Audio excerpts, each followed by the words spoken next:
back to the Messy Reformation. My name's Jason Rice. I'm the lead pastor at Faith Community CRC in Beaver Dam, Wisconsin. My co-host is Willie Cronky. He's a member at Pease CRC in Pease, Minnesota. We're just a couple of guys who love the Christian Reformed Church and want to see Reformation happen in our denomination. But we realize that whenever Reformation happens, things get messy. And they're starting to get messy now in the CRC. So we're taking the opportunity to have conversations with pastors throughout the Christian Reformed Church to find out what's going on in our denomination, but also to talk about what Reformation might look like.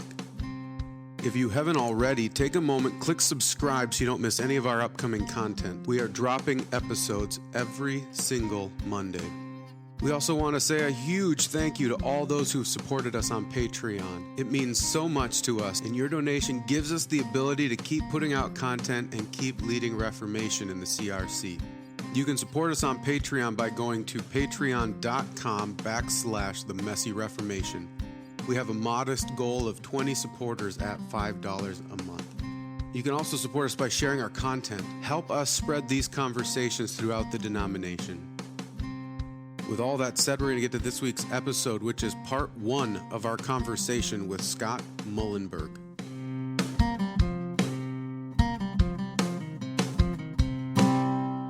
So, Scott, why don't you kick us off by telling us a little bit about yourself and your family and your church? Yeah, my name is Scott Muilenburg. I currently live in Edgerton, Minnesota, which is southwest Minnesota. It's about an hour from the South Dakota border and an hour from the Iowa border, just so down there in that little corner. Born and raised in Omaha, Nebraska, and grew up in a lovely family. And parents have been married for coming up on 40 years, just past 40 years. I was one of 4, and so I have 2 sisters and a brother, and we were kept very busy with things around the house and with sports of all kinds, baseball and basketball, a lot of those kind of things going on. We attended, when my parents moved to Omaha in 1981, they started attending Prairie Lane Christian Reformed Church right there in Omaha, and so that was the church that I was born and raised in. Good church, solid church, and so good memories of that. Sports, like I said, sports dominated my life and my schedule for the first 20 years of my life, I'd say. Playing baseball and basketball, playing baseball a little bit in college. And so things just dominated athletically. In terms of the schedule and priorities. And then I'd say it was a little bit after college, maybe a year or 2 out of college, that the draw towards ministry kind of started to develop. I was involved in a number of Bible studies in college and always found those very meaningful and helpful. And I got connected with one church in particular, Omaha Bible Church. It's non-denominational on paper. But actually in practice and in theology, they were actually way more confessionally reformed than looking back. I would even say my home church was, the CRC growing up. And so I got involved with them, and they had a pastoral internship program that was a 3-year program that had guys, they would have guys do this internship program who were going to be ministry leaders in their church, future elders, future deacons, guys that wanted to go to seminary. And so they put us through the ringer. It was a 3-year program. It was every Friday morning. We would meet at 6 a.m. And then for years 2 and 3 of the program, we would start meeting at 4:45 in the morning on Friday mornings to go through Greek before the class began. And so they introduced me. So bear in mind, again, this is a non-denominational Reformed Baptist church, and they had us go through and digest, as in like summarize in writing, all of Louis Berkhof's, his Prolegomena and then his Systematics. And I had never heard of him, and that's a CRC legacy, and an individual that taught at Calvin Seminary for many years, and I had never heard of him. And so actually my my love for the Reformed faith, I think, was actually triggered by a non-denominational Baptist church. But it was the same theology, and I just felt myself wondering. I found myself thinking I'm late to the party. Um, Mm. Now, I'm sure that it was there when I was a kid, but you don't have ears to hear probably when you're a young, immature kid that's only focused on sports. So I'm sure it was there growing up, the Reformed confessions and theology. I just was not tuned into it. So when I found it, so to speak, in my early 20s, it really lit a fire. And so that was 3 years of pretty intense training. And then I went off to Westminster Theological Seminary in Philadelphia. I met my wife, Rebecca, met her in Omaha at Omaha Bible Church. So that was a lovely providence of the Lord. We were married in November of 2013. And then by the summer of 2014, we are in my car driving across the country for me to begin seminary studies in Philadelphia in the fall of 2014. And so that was the next 4 years. And got connected with a lot of guys out there, a lot of churches out there. You can throw a baseball and hit about 5 Presbyterian churches from any direction out there, which was great. That was a really good place to be church-wise. There was such a blessing to be out there. And yeah, always kind of knew I was going to go back into the CRC. And I had a lot of questions about that from other guys at seminary. Because they knew the landscape honestly better than I even did. But we attended an OPC church out there, Calvary OPC in Glenside. And then for a little bit of the time, we attended New Life Drescher, PCA church. And then also Trinity OPC in Hatboro, Pennsylvania. So we loved our time out there. It was incredibly hard. My wife and I both worked overnight. She was a nurse, worked 3 nights a week, and I was a security guard at a private house out there. And so I worked the other 2 nights of the week. Our 2 girls were born out there. Our 7-year-old daughter and our soon-to-be 6-year-old daughter were both born out in Philly. So yeah, it was a hard 4 years. The curriculum was substantial. But I'm so thankful for my training out there, both at OBC at Omaha Bible Church for the 3 years and out in Philadelphia, to have 7 years basically back to back of really intense training for ministry. There were probably moments when I did not appreciate that. I can almost guarantee that. But looking back on it now, I feel like that was a really good period of growth and learning. Yeah. So it kept us busy, and now we're settled here in a very quiet community, Edgerton, Minnesota, and we absolutely love it. Love it here. Yeah, no, praise God. Matter of fact, you're not too far away from me. I'm in Pease, Minnesota. Oh. So I'm actually wondering, Scott, if you'd be willing to talk about your time at Westminster and just how rewarding that was for you, and kind of as you were transitioning into ministry in the CRC, and kind of how you knew that you wanted to be ordained to gospel ministry in the CRC, kind of in the midst of going to Westminster, if you'd be willing to share that. Yeah. I think Westminster was a time where, I heard another student say this, and I think it's accurate. He said, he did not say this from a place of pride. It might sound prideful in the wrong context, but he says, I haven't learned anything new at Westminster, but I have been polished in the things that I was already taught. And what he means is he knew the Reformed confessions, the Westminster Standards, and the 3 forms going in. And so it wasn't like light bulbs were going off all over the place in terms of Reformed theology there. But what was happening was that things were getting really honed in and polished, and a lot of precision was coming. And I think that's analogous to what I would say too, is that it really added depth and hopefully fruitfulness to be able to know what you believe and why you believe it, and to be articulate and fluent on those kinds of things. Um, I think that was a real help to me. Um, to actually get at Willie's question of my call to the ministry in the CRC, I found myself wondering, like I said earlier, of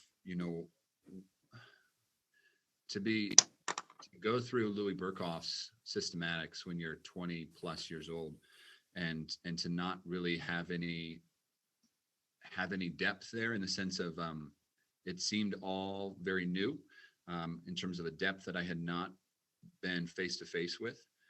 It was really enlightening for me, and I found myself saying, where has this been? This is such good, rich theology. It is so good at pointing to Christ, the hope of glory. And I found myself not lamenting, that might be too strong, but just feeling very encouraged and sparked to have a theologically driven ministry. To say, these confessions, these Reformed confessions, the truths of the gospel that they highlight, this is not stuff to be embarrassed about, to tuck away in a corner and to let get all dusty. It's so unbelievably helpful for the life of the church. If you understand biblical theology, systematic theology, pastoral theology, all of it, your ability to speak into people's lives and to engage with them when they're in the hospital or at the nursing home, or when their loved one has just recently died, premarital counseling, pastoral. There's so many hats that you wear in ministry, and you have to be able to navigate between those things very quickly. And you don't have time necessarily to stop and to think through and to go read a couple of chapters in a couple of books. It's what I call panic reading, when you don't know the answer, but you know where to find it. And you say, let me get back to you. And you go and you panic and you read a couple of chapters. You don't always have time to do that. And so I think the harder the ministry training is, and the higher the standards are for ordination, I think the better. I think the church benefits when the bar is extremely high for who is entrusted with God's blood-bought sheep. If he laid down his life, if he gave his own precious blood for no other institution other than his own bride, then that bride needs to be cared for really well. And the bar, I think, should be set as high as possible. Now, that's going to thin things out, and you're going to have vacant churches. But I think long term, it's good for the church to have ministers who, one, feel extremely sure of their call to ministry, but also who will not cross their fingers behind their backs when they're asked if they believe the Reformed confessions. You want men of integrity and honesty in those pulpits who will, as Steve Lawson has said, give me some men who know the truth. Amen. You don't have to slam the pulpit, but you might want to. Slamming the pulpit's all right every once in a while, isn't it? Yeah. What's interesting is that this will get me into trouble, but when a newer church sometimes will have a music stand instead of a pulpit, it just completely takes away that possibility to really thump the authority, because that's true. Everything's going to fall on the floor. Yeah, thumping a music stand is not near as effective as thumping a pulpit. No, you're gonna have a big piece of furniture up there to do that. Yeah. Well, I'd be curious, Scott, what was it? So you went to Westminster East, which seems to, I don't know a ton about Westminster East, but I know seems like there's pretty strong ties there with OPC, PCA. Yeah. And so what was it that maybe not prevented you, but drew you back to ministry in the CRC when you had been going to a non-denominational church and then an OPC church? What brought you back to the CRC? I never actually considered going anywhere else in terms of denominational call. I knew I wanted to serve a solid Reformed, confessionally minded CRC church upon graduation. And so, yeah, the broader outlook and the wider landscapes, even then, was starting to show a lot of cracks. And I think those have even widened in the last couple of years. But at the time, I said to myself, I wanted a place to go where their theology was public, in the sense of this is what our faculty believes, and they affirm these things, and all these things are public documents, the public confessions of the Reformed faith. That was really appealing to me. And the emphasis on biblical theology and the tradition of Gerhardus Voss, another CRC connection, the apologetics of Van Til. There you go again with another CRC connect. So it's fascinating when you look at the Westminster history and the early history of the OPC, is how intertwined these two denominations were for so many years before things unraveled.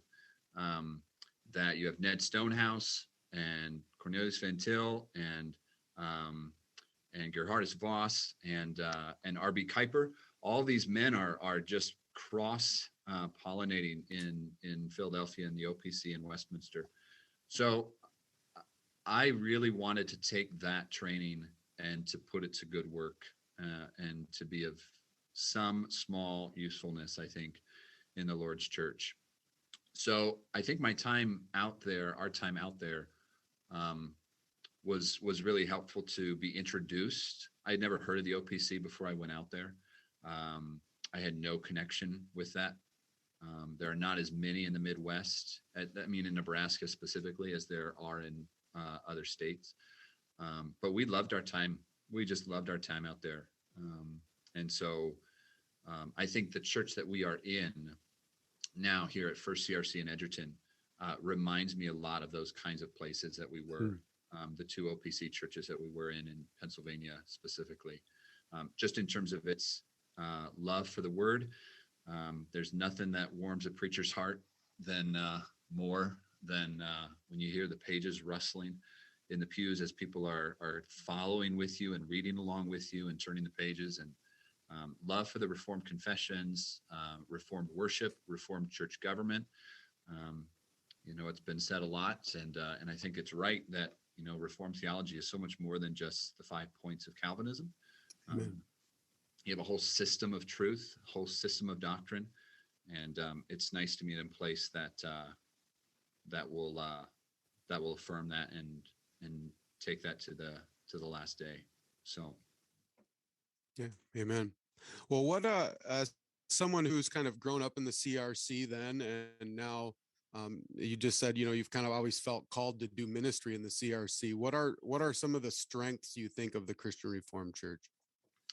Yeah, I think some of the strengths are just our confessional and theological heritage.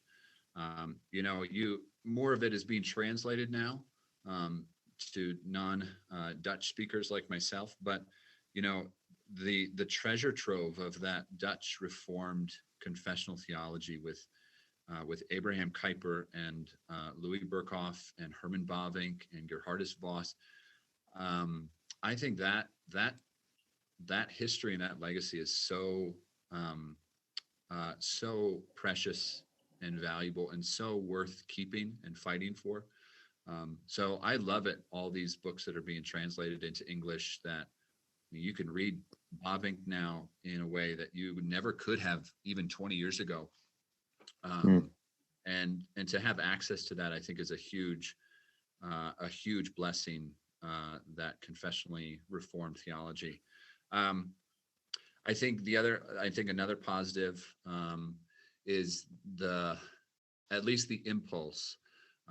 If maybe even if we haven't always necessarily done it well, in my opinion, but the impulse to try to have a Christian faith that flows into every nook and cranny of your life, but also in the public square too. We can kind of critique and say, well, that's getting too specific because it's arguing for specific policies, or maybe that's too vague of a statement because it's just general deism kind of thing. I think the impulse to say, Christ is Lord over all, and that a Reformed confessional Orthodox system of belief can and should be taken into modern public life, I think is a good balance and a good thing to strike. Like I said, Do I think we've always done that well? Probably not. I think we've probably gotten too specific or we've gotten too vague. Um, and you'd maybe like to see more of that, the death and resurrection of Christ being carried into the public square, not just a generic faith. Um, but I think the impulse to say, our Reformed faith applies to everything because Christ is Lord overall. He's the King of Kings and Lord of Lords, the one ruler over all the kings of the earth, as Revelation 1 says. And so that's going to have implications for the public square, for vocation, what you do Monday through Friday, Monday to Saturday as a place of work. How you think about school and all these different things. It's so multifaceted. So I think those would be some of the positives that I would see in the CRC historically. Yeah. Well, and I've been kind of fond of saying I really appreciate it's hard to explain, but like the flavor of Dutch Reformed theology. There's something, when I first kind of came to the Reformed faith, I didn't come to it through a CRC church either. Actually, I grew up in a CRC church, but I came to it through John Piper. And so I kind of came to the Reformed faith studying the Reformed Baptists. And then even my undergraduate program was at a Baptist college. And so our systematic theology was all through Wayne Grudem. And so, Grudem's got a lot of good stuff, but then I started reading actually Grudem himself said, basically my systematic theology is just a reworking of Berkhoff and Bavinck. With a Baptist twist, obviously. So there's a few spots where he disagrees with them, but if you start going through his systematic theology, he is just following right along the lines of Berkhoff and Bavinck. But when you read Berkhoff and when you read Bavinck, there's just a different flavor there from the Reformed Baptist and it's hard to put my finger on, but I think it has some of that, some of the connection with the Baptists are going to tend to be, not always, but tend to be a little more separationist, where the Dutch Reformed have that kind of Kuyperianism in where we're engaging with culture, and you can get that flavor kind of flowing through all of the different systematic theologies that we're reading and the Dutch Reformed writers. Yeah, and I think that's helpful. I haven't had time to read it just because I've been busy with so many other things, but the new critical edition, the critical biography of Herman Bavinck by James Eglinton, professor over at the University of Edinburgh. He's brought this out in a number of interviews of, it used to be very common to think of two Bavincks, of like a modern Bavinck who was trying to interact with the world in a modern way. And then you have the Orthodox, like confessional Bavinck, and this is the straight-laced confessional guy. And these two are always in some kind of tension. And Bavinck never really knew who he was as it goes. And in the interviews that I've listened to with Dr. Eglinton, he says, no, he actually did such a good job, Bavinck did, of holding those things together. And it's been said in another place, no less by Tim Keller, I think, that Bavinck is a better Kuyper than Kuyper. Yes. And so I think if you're looking for a model, and like I am no expert, and like I said, I have not had time to crack open that biography yet. But I think if you're looking for a model for what does confessional Reformed orthodoxy look like, that you don't give an inch on that, and yet it doesn't retreat and run for the hills in a very modernistic, pluralistic society, but runs right towards it and engages with that Reformed confessional orthodoxy. From what everything I'm hearing and reading, Bavinck would just be a good model for ministers and for churches to think through, how do you do that? Because the churches right now, it feels like we're going to have to start thinking about that yesterday to learn how to engage and to teach our congregational members, how do you engage as a confessionally Reformed Christian, not giving anything away on that front, and yet at the same time don't run for the hills, which is the easy answer and the easy solution. How do you be, in Dr. Eglinton's words, how do you being modern and orthodox at the same time. Yeah, amen. Yeah, and I highly recommend that new biography of Bavinck. That was I read it last year, and it's on my my to read list again for this year, to go through it, because it's very well done. And well, and I've told people, I remember the first time I read Bavinck, I remember reading him and saying, "There's something here that I need." Just a tone, a flavor, a way he handles subjects. There's something I need to learn from here. And so I've been, I don't, I haven't made it all the way through all 4 volumes of a systematic theology, but I'm just kind of slowly plugging my way through a few pages here every day, just to kind of get that flavor in. But then too, as you said, Bavinck's a better Kuyper than Kuyper. I mean, as you read through Bavinck's systematic theology, you see where Kuyper got everything. I mean, I know he and Kuyper were contemporaries, but they interacted with each other a lot. But you also see Van Til. I mean, he's a better Van Til than Van Til, I think, in a lot of ways, about how to interact with apologetics and presuppositional truth and all of that. That's all in Bavinck as well, and even a lot of Voss. I mean, all those guys were reading Bavinck. He really laid the groundwork for all of these theologians in the future. Yeah, if I remember right, I remember hearing an interview that said, Bavinck and Voss were not just colleagues professionally; they were like childhood friends. That they knew each other for a long time, and had correspondence throughout their careers. And so, yeah, you see that flavor in both of them. And so, yeah, I mean, going back to what's positive, I mean, just the legacy and the history, and we've probably lost a little bit of that in the CRC.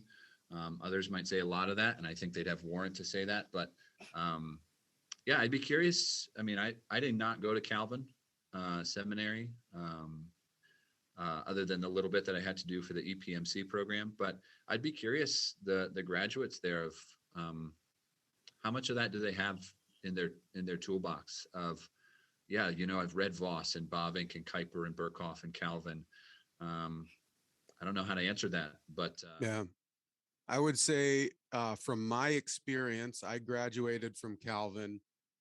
I got a flavor of Bavinck there, and I remember, well, I shouldn't throw it, but I remember in my systematic theology classes, we read Calvin's Institutes, and they said, well, it'd be a shame to study systematic theology at Calvin Theological Seminary and not read Calvin.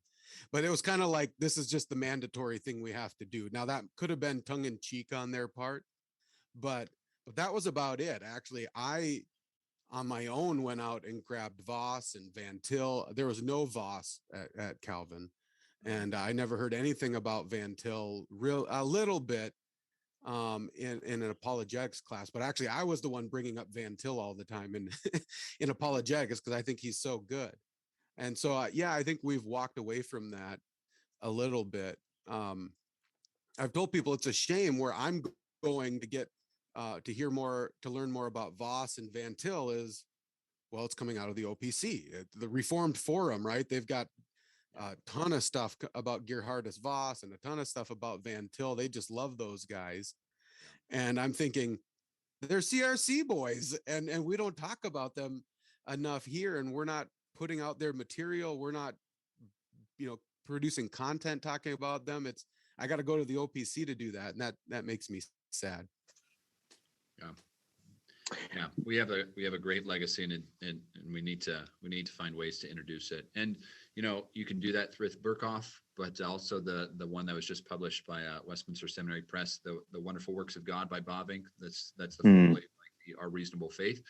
That is such a helpful, so clear 1-volume systematic theology that I think is just invaluable. And I think the size could scare people away. I mean, it's a good thick volume, smaller than Berkhoff in terms of just the size, but I would feel comfortable giving that away and saying, I bet you can handle this, and say, this is so rich and so good. And this could be a lifelong companion in terms of understanding your faith and the Reformed faith. So. Yeah, no, fair point. You've kind of been highlighting just a little bit of what I was going to ask next. Uh, you guys are talking about how we've kind of walked some of these things back and kind of been a little bit maybe negligent of our Reformed history and Reformed heritage a little bit. Scott, I was going to ask you what kind of things do you see in the CRC that have kind of troubled you, or maybe made you not so proud to be a part of the CRC? Hmm. I think one of them that would dovetail with what we've been talking about is just our identity. I think the question of who are we is a really important question. Um, um, you know, what you do flows from who you are and how you think about yourself. And so, are we a confessionally reformed church? Are we an American evangelical denomination? I I I don't really know the answer to that question. So I guess I'm playing the card of raising questions instead of answering them. But I think that I think I think understanding who we are, what's our identity. I'd be interested to hear how other people outside the denomination would describe the Christian Reformed Church. I think that'd be very illuminating and helpful to think through. Um, yeah, troubling things. I think, and it's been mentioned before of, the doctrine of Scripture of that. Sometimes it feels like I'm talking past people once in a while in terms of their views on Scripture and what I would see as just our confessionally reformed and biblical views of Scripture. That it's infallible and inerrant and living and active and sufficient for everything. It settles the disputes in the church. It is the authority to which we turn. And sometimes I don't find that I'm on the same page with others in the CRC about that. And you feel like you're just kind of talking past each other and you're maybe using some of the same language. But language is slippery at times and you kind of have to define your terms. And so I think that's one. And I think that because of how foundational that is, that works itself into so many different areas in theology and practice. That's all we have for this week.